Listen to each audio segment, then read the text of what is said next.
Olá, na aula de hoje nós iremos falar de um assunto muito interessante, certo? Que é substantivo. Vocês já ouviram falar em substantivo, não é mesmo? E vocês se recordam? Vamos lá.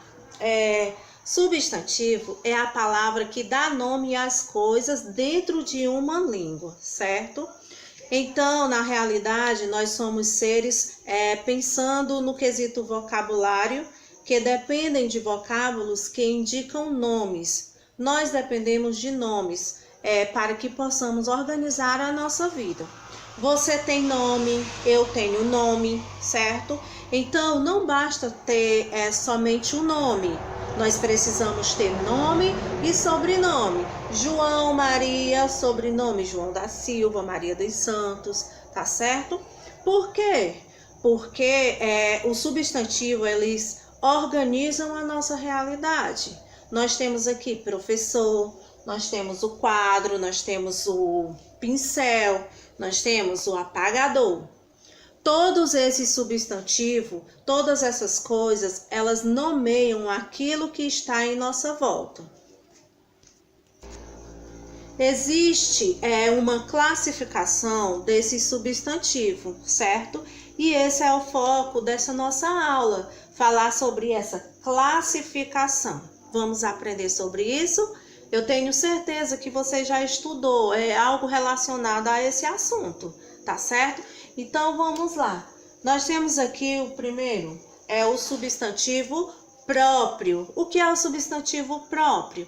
É aquele que designa um ser da espécie e a principal característica desse substantivo é a sua inicial maiúscula, certo? Nós temos, por exemplo, a palavra, o nome Elivana.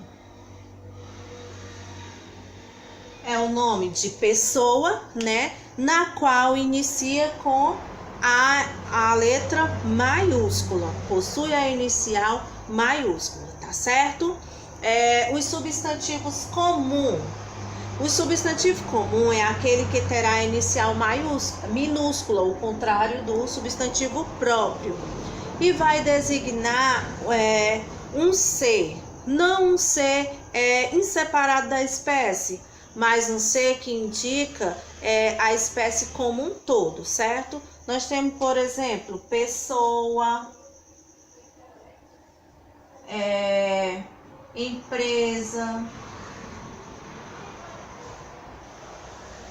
casa, cachorro, caneta, tá certo? Lembre-se dessa distinção. Substantivo próprio inicia com letra maiúscula e substantivo comum inicia com letra minúscula, tá certo? E qual é a diferença entre os substantivos concreto e o abstrato? Os substantivos concretos é tudo aquilo que tem existência própria no mundo real ou no mundo imaginário. Então, por exemplo, se eu pegar a palavra cimento. Cimento é um exemplo do nosso substantivo concreto, assim como a palavra fada. A palavra fada, ela é um substantivo concreto, pois ela existe no mundo imaginário, tá certo? Vamos aqui no substantivo abstrato. Pense em algo como um sentimento, ou ainda vamos pensar em uma coisa como uma abstração, como por exemplo a palavra vingança. A palavra vingança, ela é abstrato porque ela precisa que alguém cometa a vingança para ela poder existir, certo? Ela não existe sozinha. Assim como amizade, solidariedade, ela precisa que alguém faça algo para que ela venha a acontecer. Nós temos também o primitivo. O primitivo é aquele que não passou por nenhum processo de derivação, como por exemplo a palavra flor.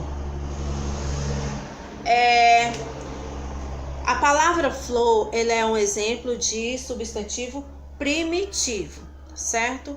Já o derivado é aquela que passou por um processo de derivação, como por exemplo, eu posso falar aqui para vocês de florista. Florista é uma palavra que deriva do primitivo flor. Então, ele passou por esse processo de derivação e tornou-se florista, certo?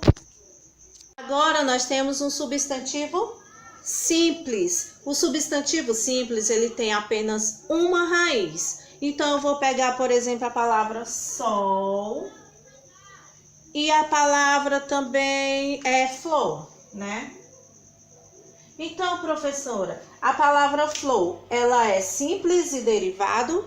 Exatamente. A flor é simples, derivado. Ela também pode ser concreto e também pode ser comum, entendeu?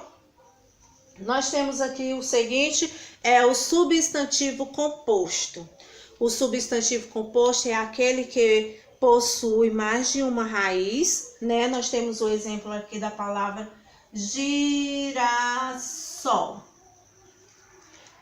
A palavra girassol, ela possui duas raízes, a raiz do gira e a raiz do sol. Então, é substantivo composto. Assim também como flor de lis, flor de lótus, certo? Guarda-chuva, essas palavras elas possuem duas raízes. Nesse caso, nós temos o substantivo composto. E nós temos também o substantivo coletivo.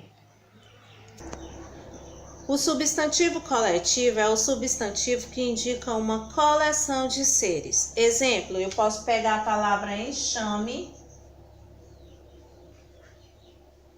que é o coletivo de abelhas, né? E posso pegar o coletivo álbus, que é de fotografias e selos, entre outros, tá certo?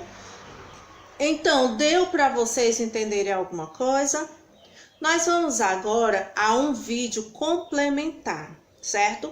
Que irá ajudar vocês a fixar mais essa explicação que eu dei agora, tá certo? Em seguida, nós iremos para a nossa atividade de fixação, que está lá no livro de português de vocês, que inicia na página 42, aí vai 43 e 44. Na página 44, vocês irão fazer até a 9ª questão, tá certo? Espero que vocês tenham compreendido, espero que vocês tenham gostado da explicação e que tenha ficado bem clara, tá certo? Tenham um ótimo dia e bons estudos!